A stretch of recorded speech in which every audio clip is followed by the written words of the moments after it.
안녕하세요. 오늘은 제사는 왜 지낼까 라는 주제로 이야기해 보겠습니다. 여러분은 제사에 대하여 어떻게 생각하시는지요? 제사는 당연히 지내야 한다고 생각하는 분들도 많겠지만 제사만 생각하면 거부감이 생겨 더 이상 지내지 않는다는 분들도 적지 않을 것입니다. 이 때문에 제사 문제로 공개 토론을 하더라도 쉽게 결론이 날 것 같지 않습니다. 우리나라 속담에 남의 제사에 감 놓아라 배 놓아라 하지 마라 라는 말도 있듯이 제사를 지내는 분들은 나름대로 이유가 있겠고 지내지 않는 분들 또한 그럴 만한 이유가 있을 테니까요. 그래서 여기서는 동양고전 가운데 논어와 묵자를 통해 제사 지내는 문제에 대하여 알아보겠습니다. 논어와 함께 묵자를 보는 이유는 공자와 육아사상을 비판하며 대안을 제시하고자 했던 인물이 바로 묵자이기 때문입니다. 묵자는 공자와 맹자 사이에 활동했던 인물로 한동안 공자와 어깨를 나란히 할 정도로 유명했습니다. 두 권의 고전을 살펴보기에 앞서 제사가 무엇인지, 제사는 언제부터 시작되었는지부터 간단하게 알아볼까요? 제사는 신령이나 죽은 사람의 넋에게 음식을 바쳐 정성을 표하는 행위로 고대부터 전해 내려오는 전통 의례입니다. 정확한 기원은 알 수 없으며 우리나라를 비롯한 동아시아 지역에서 널리 행해지고 있습니다. 우리나라에서 제사는 주로 조상을 기리고 추모하는 의미가 있는데 제사를 지낸다는 말은 죽은 사람에게 영혼이 있다고 생각하는 것이라 할 수 있겠습니다. 그럼 논어에 제사와 귀신에 대하여 어떻게 기록되었는지 살펴보겠습니다. 먼저 위정편에는 이런 대화가 있습니다. 맹의자가 효에 대해 묻자 공자께서 말씀하셨다. 어기는 일이 없어야 합니다. 번지가 수레를 몰고 있을 때 공자께서 그에게 말씀하셨다. 맹의자가 나에게 효에 대해 묻기에 내가 어기는 일이 없어야 한다고 대답했다. 번지가 말했다. 무슨 뜻입니까? 공자께서 말씀하셨다. 살아계실 때 예로서 섬기고 돌아가신 후 장사 지낼 때도 예로 하며 제사 지낼 때도 예로 해야 한다. 또 8일편에는 다음과 같은 내용이 있습니다. 제사는 마치 조상이 살아있는 것처럼 지내셨고 신에게 제사 지낼 때는 신이 계신 것처럼 지내셨다. 공자께서 말씀하셨다. 내가 제사에 참여하지 않으면 제사를 지내지 않은 것과 같다. 이 두 가지 사례에서 보듯이 공자는 제사를 받드는 마음가짐의 근본은 효도라고 생각했습니다. 또 제사는 살아있을 때처럼 조상을 기리고 그들의 영혼을 달래는 의식이며 제사를 통해 사람들이 조상에 대한 의리를 다하고 예절을 배울 수 있다고 믿었음을 알 수 있습니다. 다음으로 공자는 괴이한 것, 폭력을 행하는 것, 난을 일으키는 것과 함께 귀신에 대해서는 별로 말하지 않았습니다.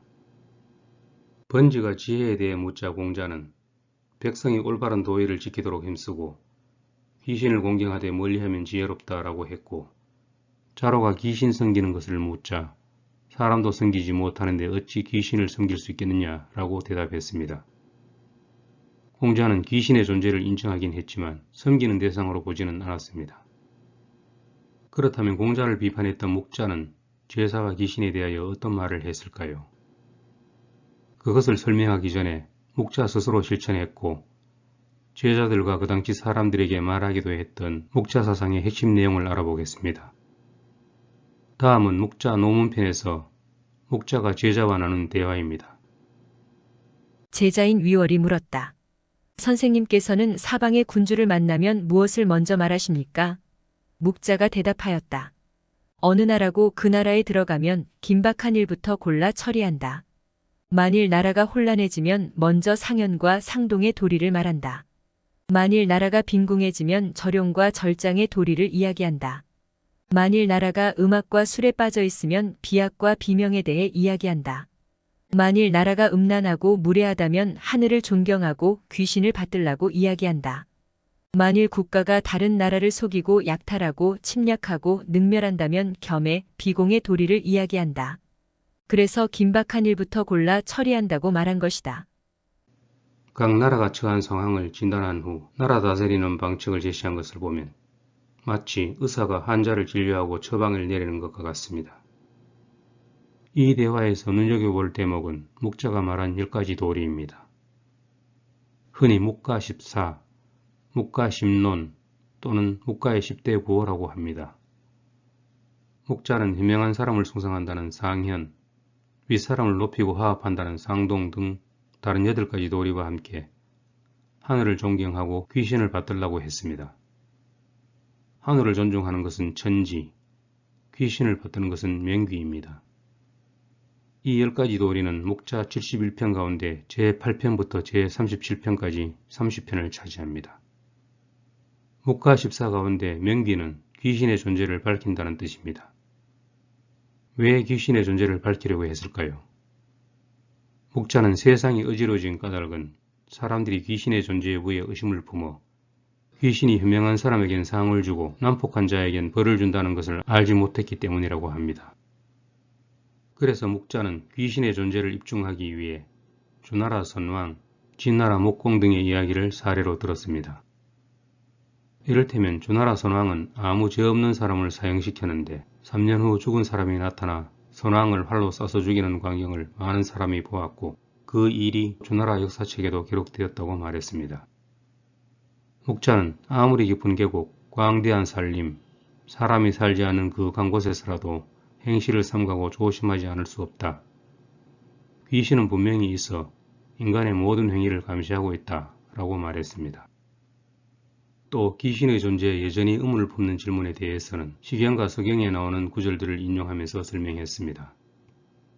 즉 귀신이 어진 사람은 상을 주고 난폭한 사람은 벌을 준다고 하면서 그 예로 하나라의 거랑이 하늘의 도를 어겼으므로 하늘이 탕왕으로 하여금 벌을 내리도록 했고 은나라의 주왕이 온갖 악독한 짓을 저지르자 주나라 무왕에게 벌을 내리도록 했다는 것입니다. 그래도 귀신이 없다고 고집하는 사람들에게 목자는 이렇게 말했습니다. 이제 단술과 제밥을 깨끗이 차려놓고 공경과 정성을 다하여 제사 지낸다고 하자. 만일 귀신이 정말 있다면 아버지 어머니 또는 형님과 누님의 영혼을 모셔다 놓고 음식을 권하는 것이니 이 얼마나 따뜻한 인정인가. 또 설령 귀신이 없다고 하더라도 단술과 제밥 등 음식을 장만하느라 비용이 적지 않이 들어가기는 했지만 그렇다고 그것을 송두리째 도랑에 쏟아버리는 것은 아니다. 안으로는 일가 친척들이 밖으로는 동네 사람들이 다 같이 한자리에 모여 그 음식을 나누어 먹는다. 정말로 귀신이 없다고 하더라도 이를 통해 많은 사람들이 모여 함께 즐기고 친목을 도모할 수 있는 좋은 기회가 되니 이 얼마나 보람 있는 일인가. 지금까지 제사 문제에 대하여 두 권의 고전을 중심으로 알아보았습니다. 유가와 목가는 귀신에 대하여 어느 정도 생각의 차이는 있지만 제사를 지내는 데 대해서는 이견이 없습니다. 이것이 2400년 전에 있었던 아득한 고대의 이야기라면 현대를 살아가는 우리에게 제사는 어떤 의미일까요? 제사를 지내지 않는다면 몰라도 제사를 지낸다면 그 이유는 예나 지금이나 큰 차이가 없을 것입니다.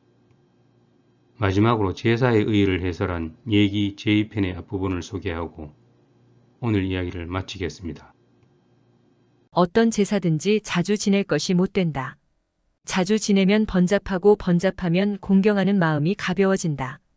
그러나 또 제사는 너무 오랫동안 지내지 않아도 안 된다. 오랫동안 지내지 않으면 태만해지기 쉽고 태만해지면 결국 잊어버리기 쉬울 것이다.